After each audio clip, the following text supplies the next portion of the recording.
Good morning to you, man. All the Race George page coming to you live on YouTube. Generally, as you know, I'm a fan of WMA, and I don't talk about too many fights unless I watch them, because most of the time, a lot of the fights be on certain, especially for UFCs, most of the fights on UFC on ESPN Plus, and I don't have ESPN Plus. I usually listen to my man Coach does it, but last night they had another Fight Island. Last weekend was they had the Fight Island 3, and that was for the pay-per-view of 255. Oh, no, 253. Sorry. It is Zania versus Paula Acosta. Now, tonight there was like three women's fights on this card. Two of them were bantamweights, and one was a straw. And for three of them, I was rooting. For out of two of them, I was rooting for certain fighters to win. Right here, you have the um, um, Villanueva and Vixen, Juliana Pena versus um, the Iron Lady, Irene, Go Duck and Run Geronimi. And I was rooting for Julia. She didn't do too good the first round, but once she got GD on the ground, she was hauling on her. She was beating on her. But then something happened, and was something that was kind of disappointing. That GDR beat Juliana with a submission. Oh my God, a submission. That's just my heart fell. I mean, because like I said, I'm not a fan of GDR. She was a coward. She ran away from a fight with Cyborg when she had the 145 title. I don't think she deserves any respect from me because you ducked the fade. And that's one thing you never get respect from me because you ducked the fade. You could have took the fight with Cyborg. You could have took the fight. You know, you got a whooping, but hey, you got some respect. But I have no respect for fade duckers. So I feel bad for Julia. I think one thing, she was doing pretty good in that second round, but then when she got up against the cage and Jermaine had put her, around her arms around her neck, she just went out flat out. She didn't tap out. She just went to sleep. And I was so disappointed for her. My heart just sank for her. I was hoping her to win. So, but next up was the main event. Irina Daniel versus the preacher's daughter, Holly Holm, who we are getting tired of. I mean, Holly Holm keeps getting all these chances. Was it last year she fought Amanda Nunes and got put to sleep. And then after she was going on a losing streak until she knocked out Beth Correa, who, if I remember, had a fight with Mariano, who pretty much put her into concussion protocols.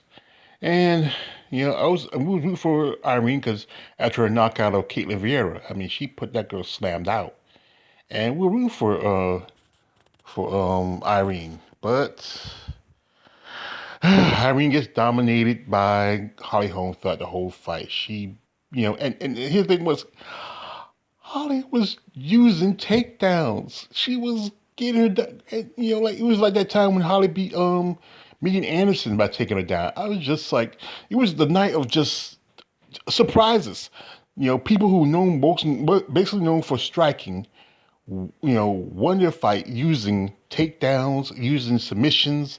I mean, it's just, so what's the future for? I think there's possibly a GDR Holly Holm too. I think they don't either, both of them lost against Nunes. Holly got beat, GDR got beat, both by Nunes in the same division.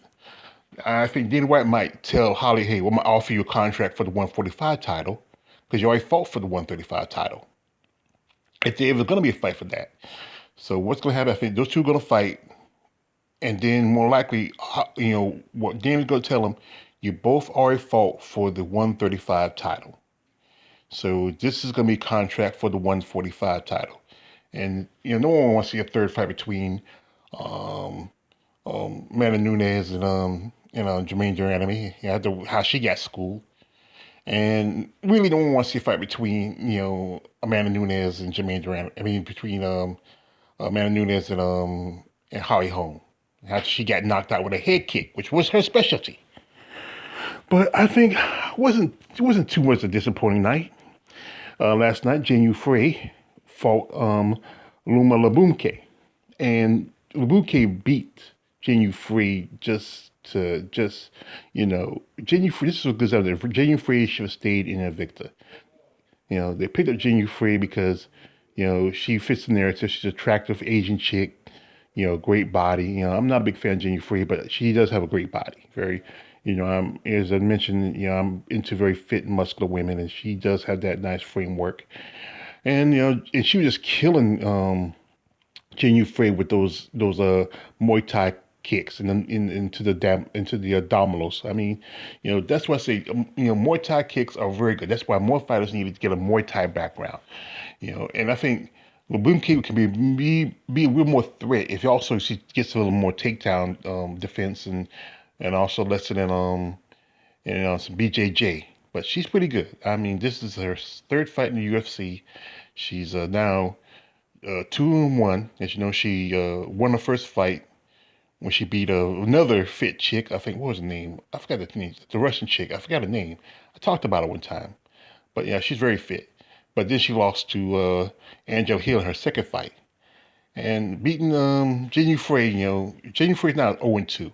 Now I think they're not gonna let Genu Frey gone too soon, and more likely they'll probably give her some kind of a soup can fight. They'll probably pick up another fighter, so Genu Frey can get a win on her record. They're not gonna cut her off just yet, you know.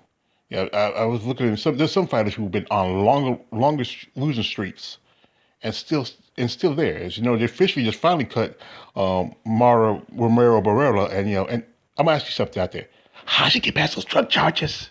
I mean, what's she gonna do now? She might have to sell drugs just to stay living in the States. I don't know. It's LFA, and she probably can go to Bellator, or maybe Victor will pick her up. Maybe work on her, fighting skills. But like I said, out of the three fights, it's pretty much we're 1 for 3. Might as well say. And like I said, I'm giving most respect to Labom Labuke for putting off pretty much a good fight clinic. I'm sorry for Genu. I'm sorry. I'm really sorry for. No, I'm sorry. I'm not meaning I'll say I'm sorry for Genu Free, but I'm really sorry for Juliana Pena and Irene Daniel. It was just a bad night for two Spanish fighters. It's your man on the Raise George page. Don't subscribe. I'm out.